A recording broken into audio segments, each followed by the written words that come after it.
Okay, here we are.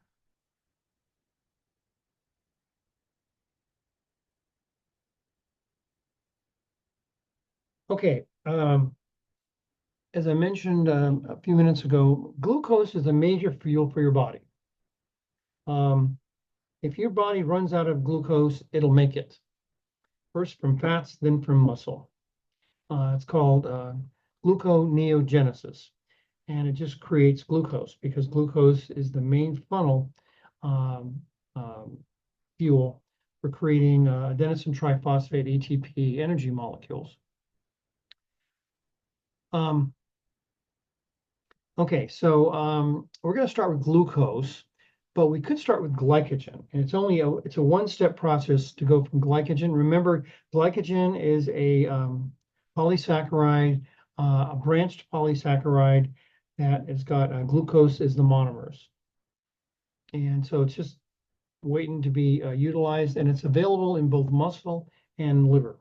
So if you work out a lot, muscles that you work out will have lots of glycogen in it. If you don't work out much, your muscles won't have a lot of glycogen in it, so the body will then get it from the liver instead. So always have a backup. Okay, so there's a transport mechanism that allows glucose to enter any cell. And this, what I'm saying here is any cell. Because fructose can also be utilized as fuel, but it can only be utilized in the liver cell. Big distinction. So when you consume a ton of fructose, your liver has to shut down basically to deal with all the fructose because it can't share the load throughout the rest of the body. Where if you have glucose, it can share that metabolism load throughout your body. And there are transport mechanisms that are unique for glucose. Okay, so once glucose enters the cell, its first step is converting it to on carbon number 6, a phosphate ester.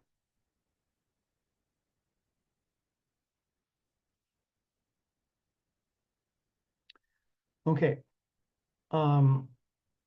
once the ester is formed, it's locked into the cell, can't leave. Um,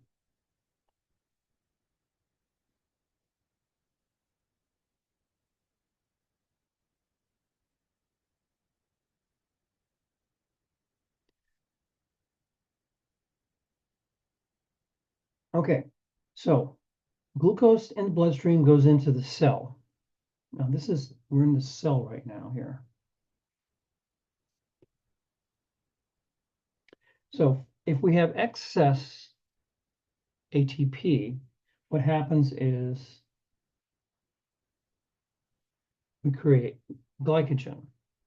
If we have a deficit of ATP, we get the glycogen from, we get the glucose from the glycogen.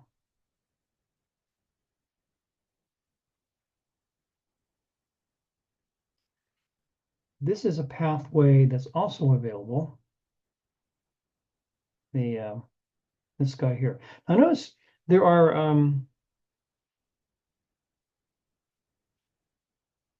two compounds I want you to focus on. One is NADEH and the other is FAD. These are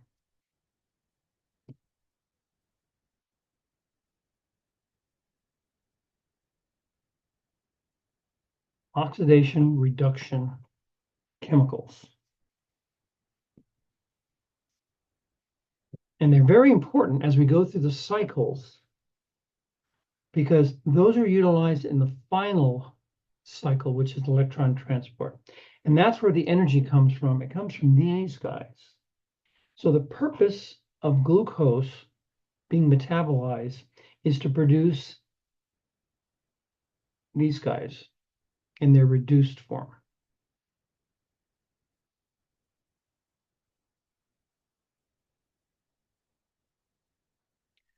Okay, so once we get the glucose 6-phosphate, then we undergo this glycolysis process, and we end up creating pyruvate. Okay, so this is a 6-carbon glucose. Pyruvate is a 3-carbon pyruvate. So we produce 2 pyruvates. Now,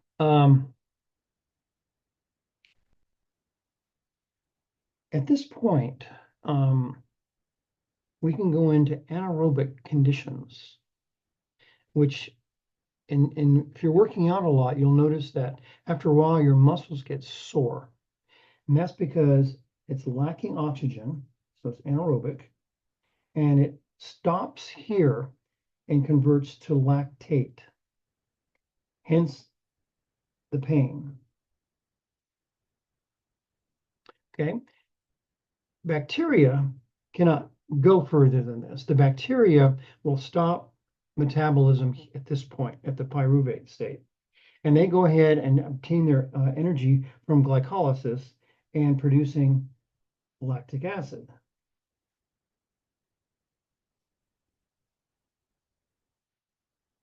Which is lactate. A deprotonated lactic acid is lactate. That's what creates cheese, is this guy right here, because this lowers the pH, approaching the isoelectric point for the casein protein. Excuse me. And the casein protein it goes from ionic to non-ionic, and it solidifies in the water solution of milk. And that's what cottage cheese is, or mozzarella, or anyway, it's the first cheese you get when you bring casein protein out of a solution. Okay, so in aerobic conditions, we continue on. Now what happens is pyruvate, through this enzyme here, creates something called acetyl-CoA. Now that's a really key component to all this, because from there, acetyl-CoA can create lipids, it can create proteins, or proteins, when they degrade, can be converted to acetyl-CoA.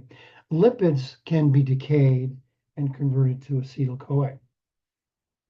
So this is kind of a focal point here. Okay, now this is the first stage of glucose metabolism, is the creation of acetyl-CoA. Okay, from there, we go through citric acid cycle. The acetyl-CoA we lose CO2. Oops. CO2 comes out of there, and then we go into electron transport. And that's where the oxygen is needed. And electron transport is a oxidation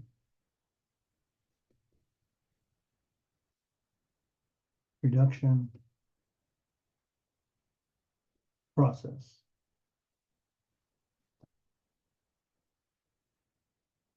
Because if you remember, oxidation is the loss of electrons, reduction is the gaining of electrons. That's why it's called electron transport, because it involves electrons. Okay.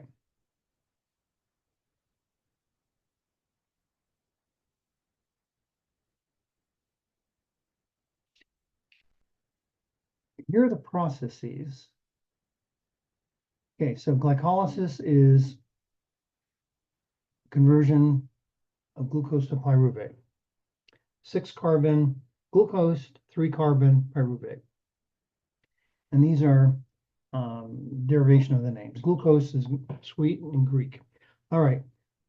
Gluconeogenesis. Okay. Neo means new. So what we're doing is creating new glucose. Glycogenesis. That's where we create glycogen from glucose. Glycogenesis is the breakdown of glycogen back to glucose. And then the pentose, that's more of a side pathway. We're not going to worry about that. I'm going to focus on the glucose pathway.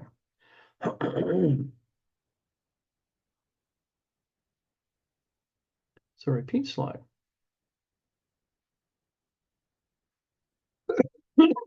Okay. So we have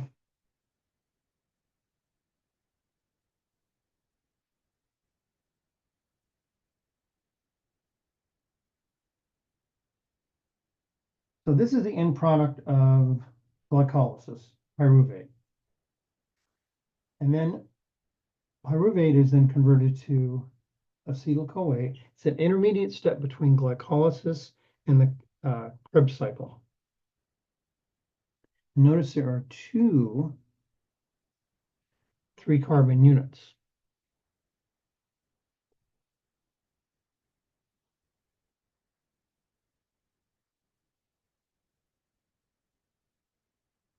Okay, excuse me, I mentioned this before, but basically, excess glucose, there's a pathway that senses whether we have too much glucose,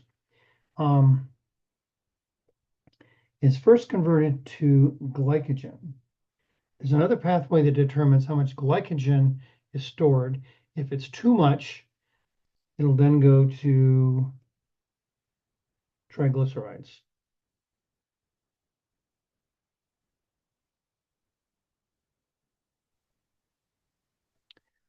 Okay, so got the Flemings today. All right. Okay. To break it all down, we produce 2 energy molecules per 1 glucose. Also, 2 NADH molecules. Now, again, NADH and FAD are molecules that are involved in oxidation and reduction. And there's a lot of oxidation and reduction going on in metabolism, a whole bunch, particularly electron transport.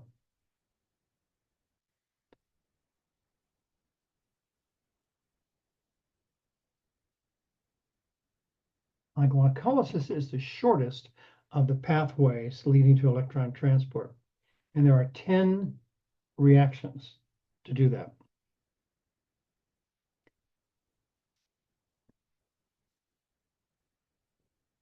And the output of glycolysis, 2 ATPs, 2 NADHs.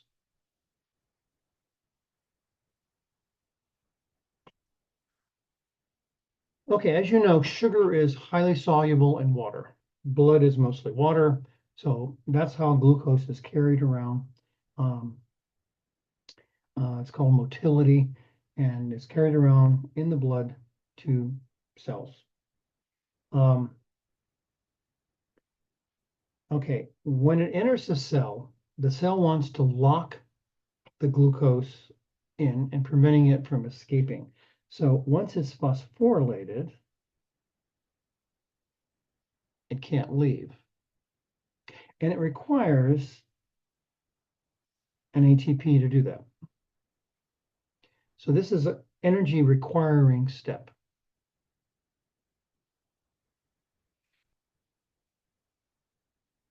Now, what happens is the phosphorylate are very ionic. And cell membranes are very non-polar. Now, the cell membranes are active transport. So in other words, glucose, which is fairly polar also, that's why it dissolves so easily in water, can go through the cell membrane, even though it's polar. But once it becomes ionized, it can't go through the cell membrane through active transport.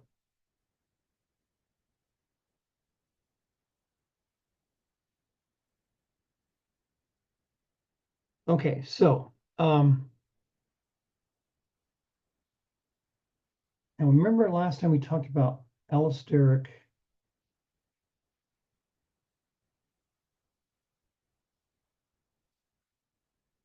inhibitors for enzymes. Remember that was that extra site, the modulator site. Can inhibit or it can enable a reaction, catalyze reaction. And the enzyme involved is hexokinase. Kinase basically is an isomerism kind of enzyme, and it transfers phosphate esters from one molecule to another.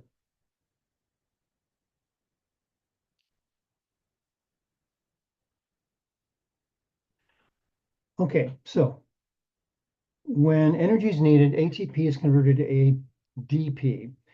So this is a triphosphate, this is a diphosphate. So without energy, nothing happens basically.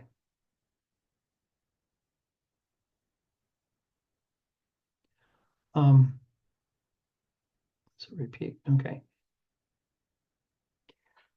Okay, here we go from isomerizing glucose to fructose. Notice the phosphate ester is on carbon number 6 for both of them. So we're going from a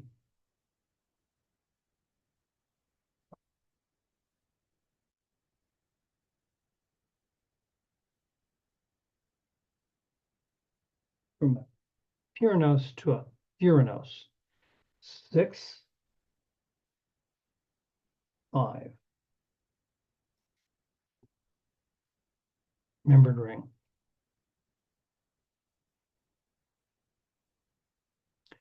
Okay. So what we've done is we made a more symmetrical molecule. This is a big deal here, symmetry.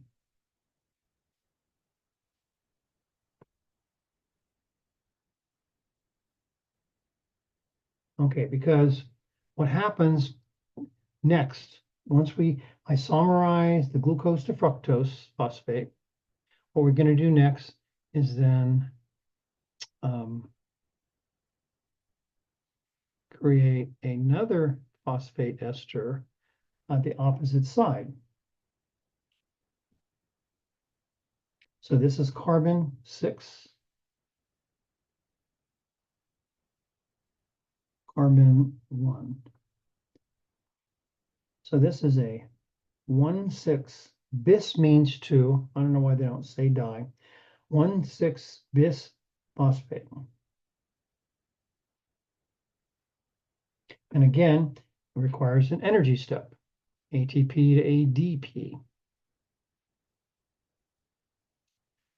And I don't know why these are repeating. Anyway,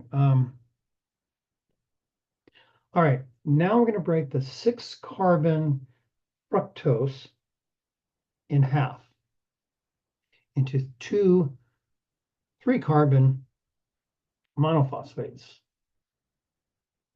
And they don't cleave symmetrically. So we end up with a ketose and an aldose.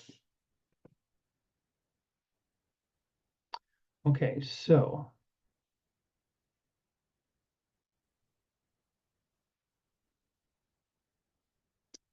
this is the ketose. This is the aldose.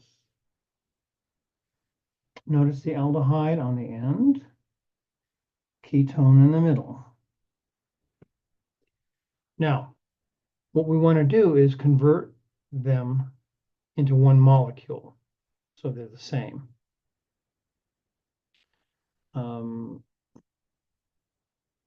Where are we here?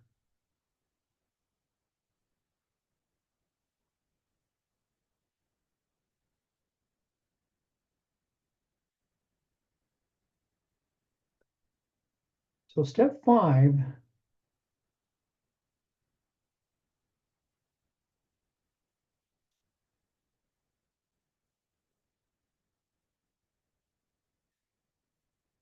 is using isomerase class of enzymes.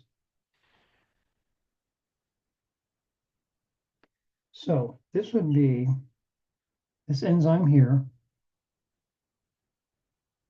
is isomerase. It's going to be, this is the substrate, so it's going to be dihydroxy acetone phosphate. It's a substrate, isomerase.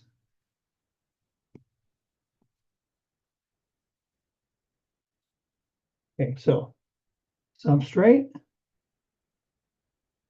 process.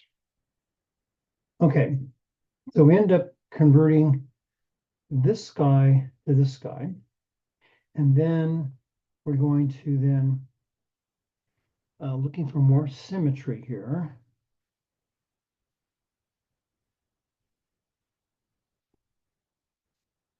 We want to again do a bisphosphoglycerate, since this is based on the ionic form of the um, acid here. And we're going to then come up with this guy here. So we first phosphorylate it, and then we lose the phosphate group. Does that make sense to you?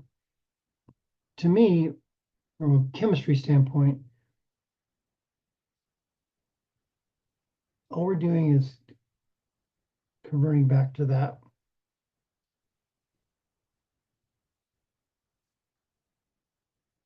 Minus the proton on that acid on the, or the aldehyde in the end, and creating a acidic group. So aldehyde to acid group.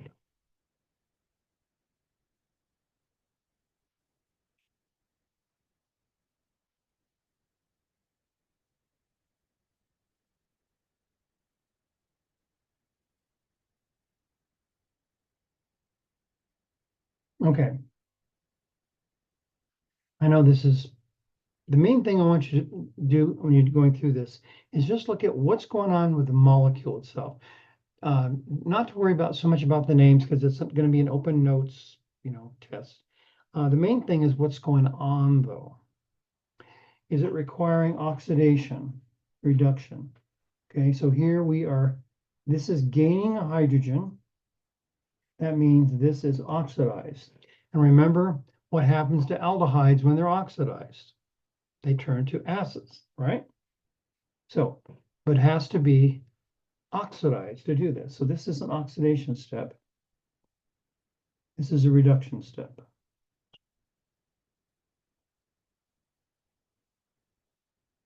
And then here, we get rid of the phosphate group on the end.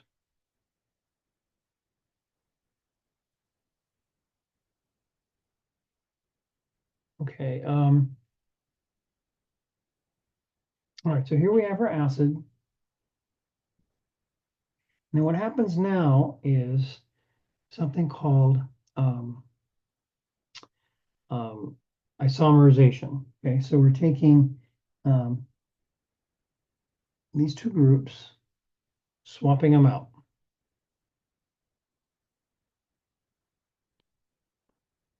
Then we have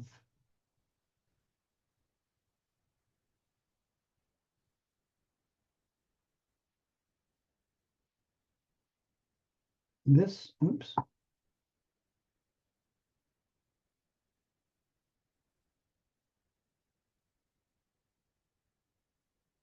We're hydrolyzing, pulling out water right here.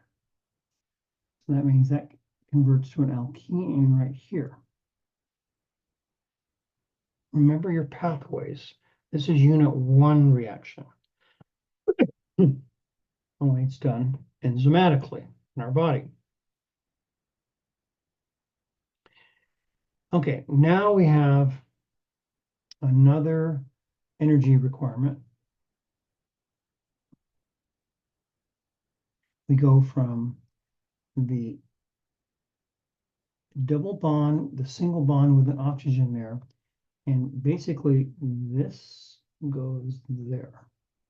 Create a double bonded O, and that's pyruvate.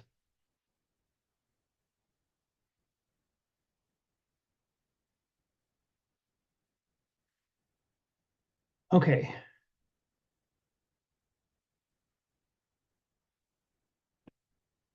All right.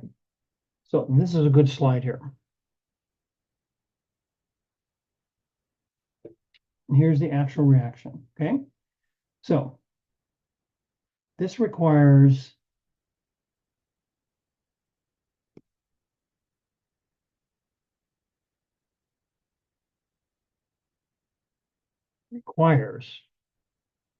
two of these guys, okay? This goes to that. That means it's reduced.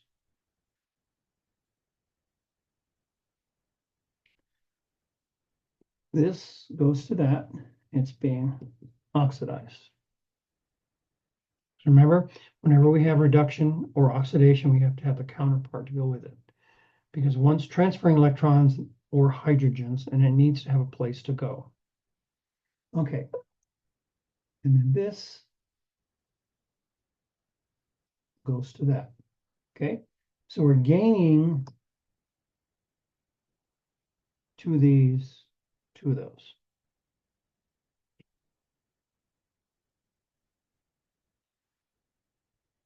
Which is that. Okay.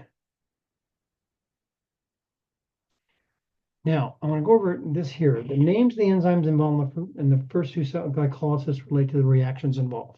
Okay, I already mentioned those as we were going through, but let's do it again here. Now, remember the classification scheme I showed you on Monday.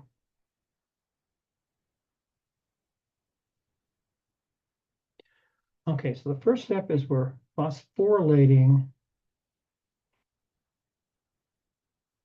one of the hydroxyl groups on the glucose, okay? So kinases do that.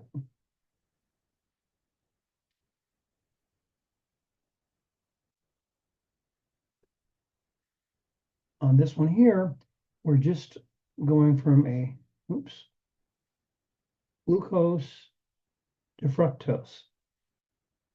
Carbon 6 on both of them is still a phosphate ester. So all it's doing is it's forming an isomer of glucose. And it's the isomerase.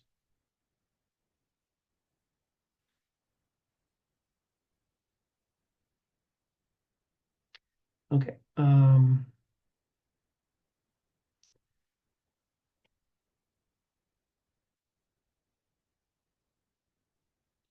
Now, I mentioned that other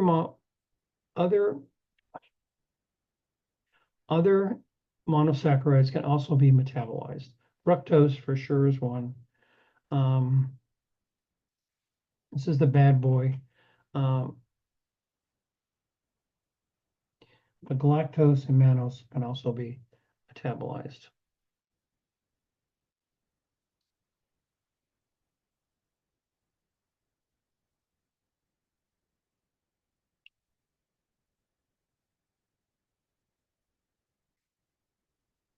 Okay, so basically,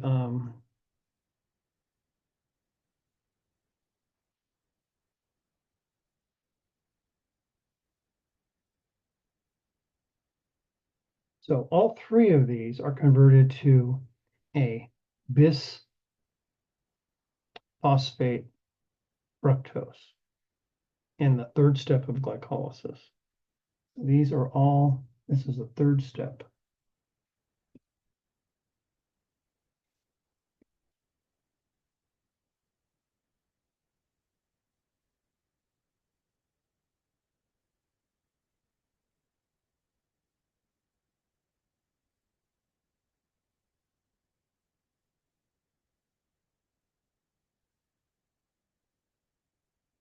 And this explains where it's being done.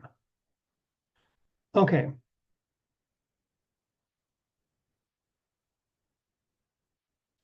Now, glycolysis of the three parts of carbohydrate metabolism is very, very general.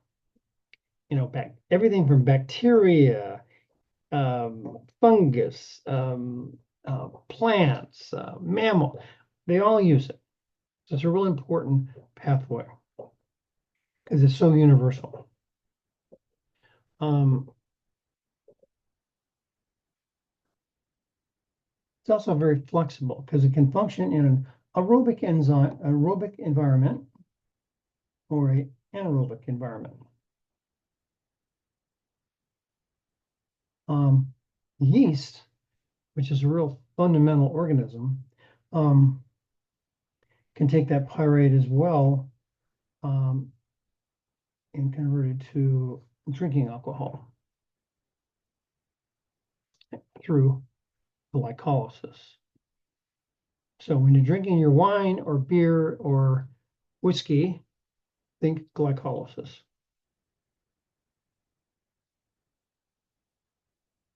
Okay.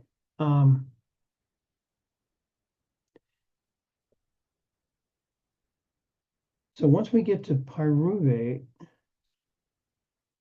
we can branch if you're a yeast, if you're a bacteria, or an anaerobic muscle problem.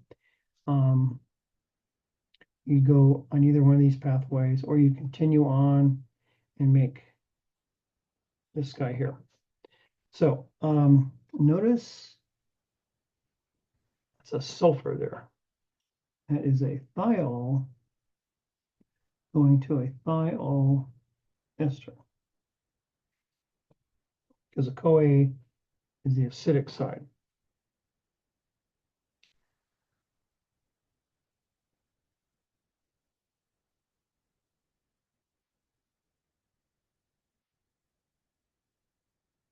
Okay.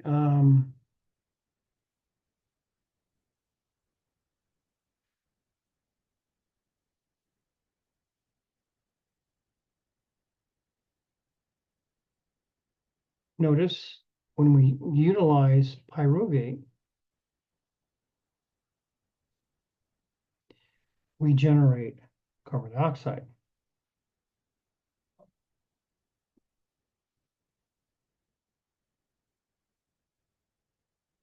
Carbonation.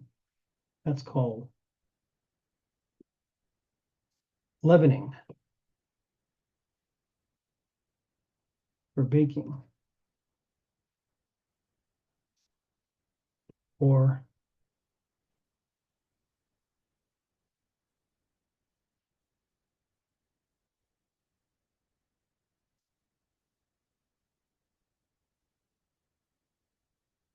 carbonation in drinks like champagne.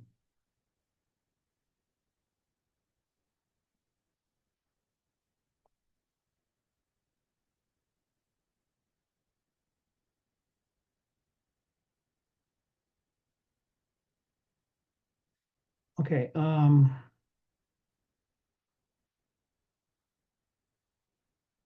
Again, this NADH and NADH, and you're going to see in the Krebs cycle, we're going to be talking about FAD plus as well, and FADH.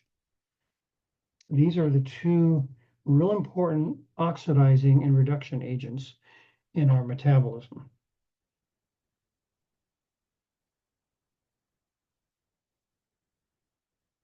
Okay, so we're going from we're losing a hydrogen going this way.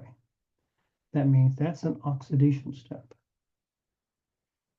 Okay, so that means this is the reduction state, gaining a hydrogen. Unit 1, how do we make an alcohol? Well, we can reduce a ketone or an aldehyde, and we end up with a primary or secondary alcohol. This is the way our body does it. This is the oxidizing agent. Remember we had O in parentheses or R in parentheses for reduction oxidation. Okay. In our body, these are the agents that do that.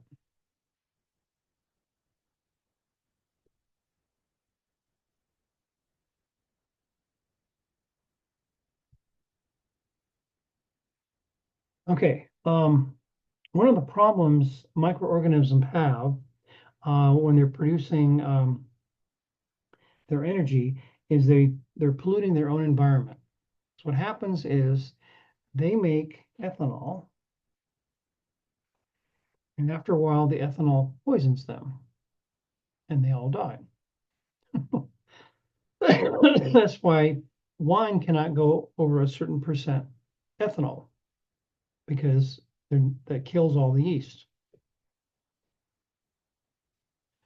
I don't know why these slides are duplicated.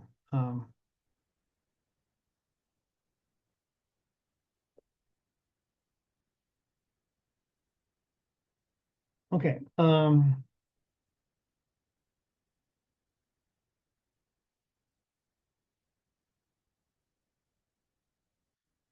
Okay. Glucose is a 6-carbon sugar. That means eventually it can produce 6 1-carbon carbon dioxides.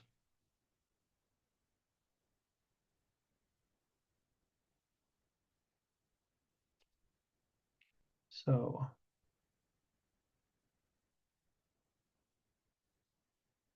okay, so carbon dioxide is produced in Krebs cycle, not glycolysis,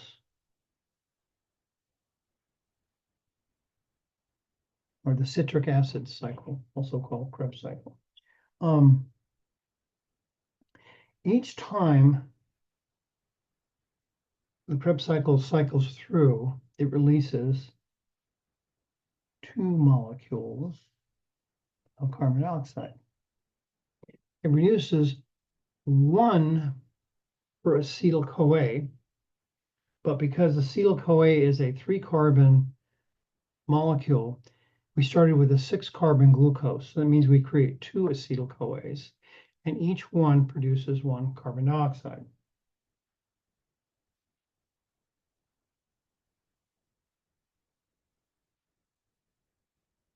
Okay, let's see here.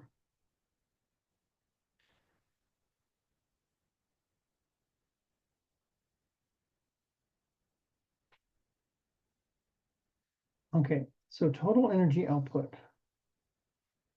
That's in 2 forms. That's ATP and NADH.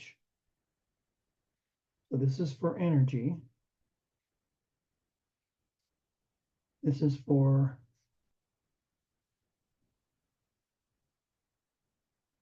oxidation reduction.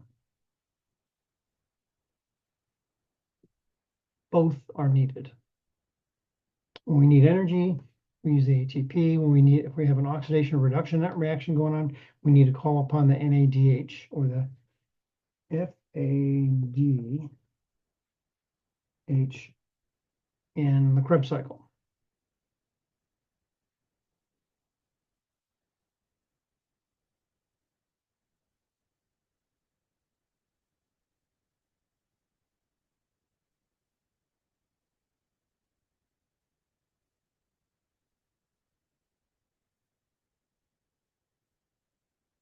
Okay, so I'm going to be going into these 2 steps in more detail in the next lecture. In fact, a lot of detail.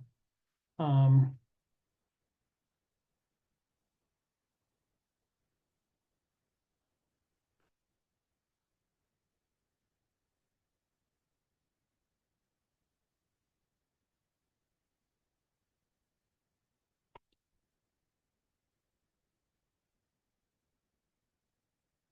so I'm going to go over this in more detail, this series here, next time we meet.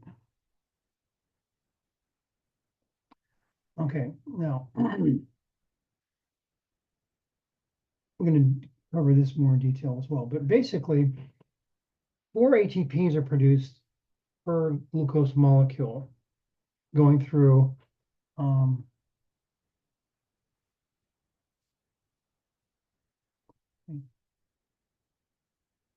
glycolysis and um,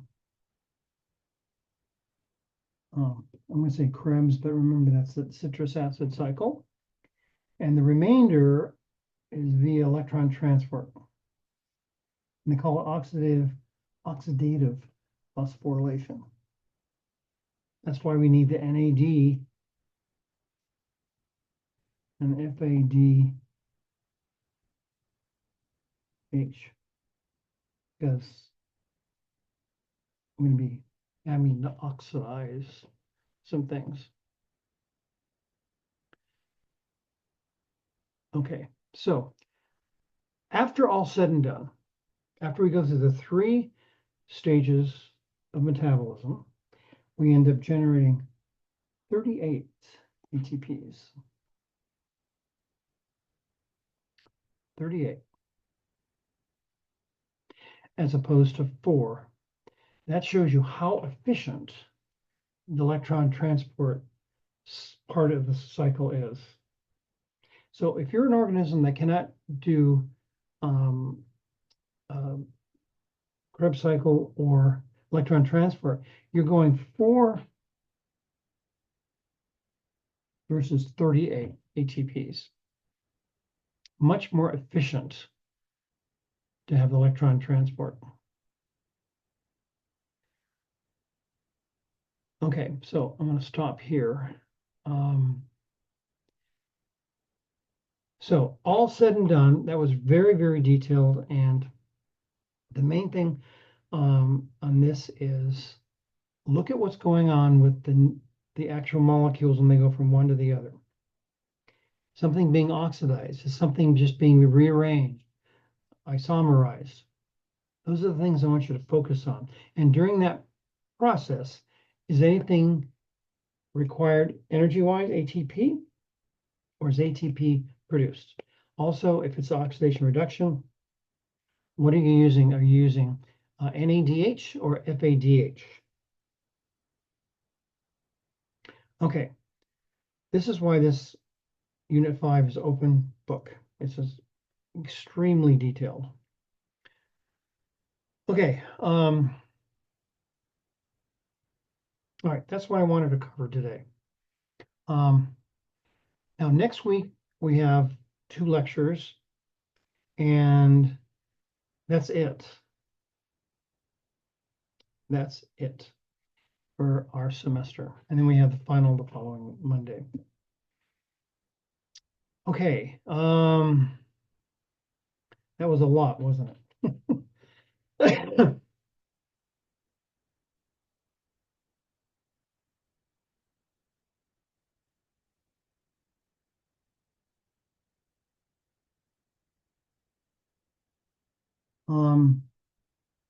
Yes, Caitlin, email it to me.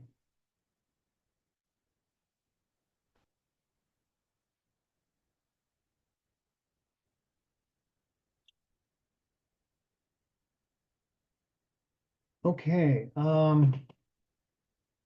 Professor, yes. I went and looked at the school schedule and it has our test date on Wednesday at 3 to 5 p.m. So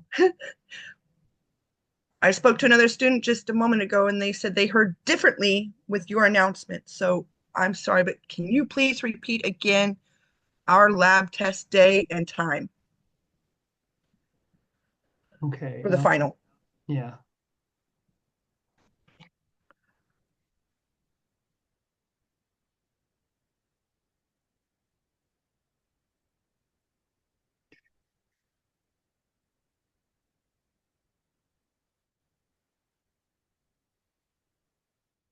This is the room they reserved for me. Okay. We have 2 lab rooms. Okay. Okay, just a minute.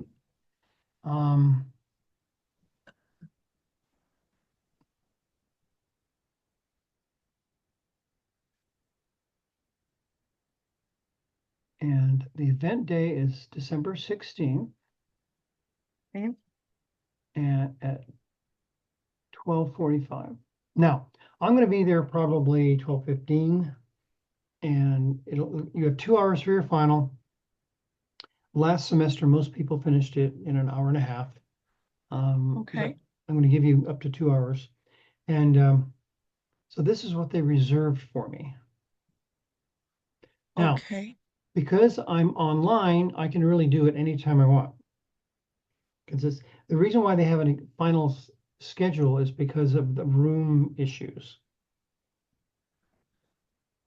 And because we're using labs, which no one can reserve our chemistry labs except chemistry people, most of the chemistry people reserve lecture rooms.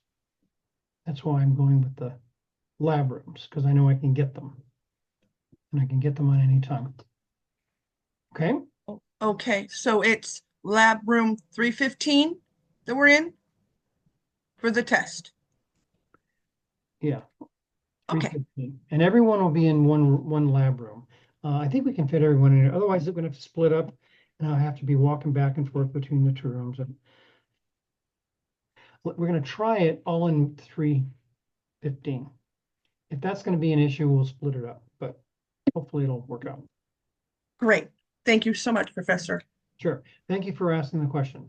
So, I'm going to, oh, I also need to know if this conflicts with anyone's final schedule. So I'm going to send an email out right now.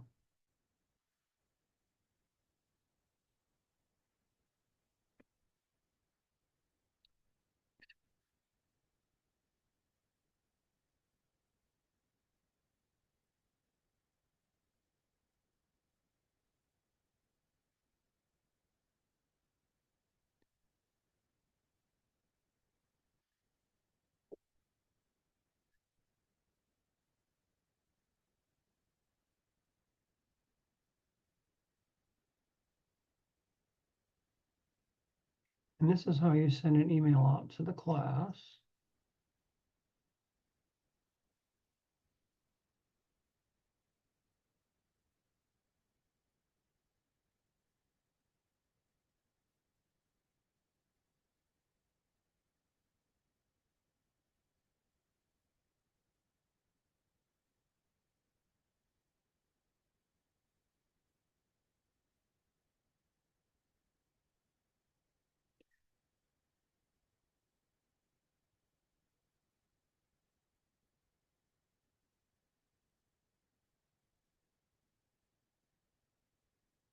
Okay.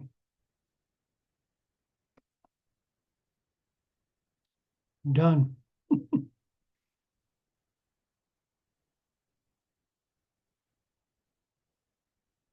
Okay. Excuse me, anything else?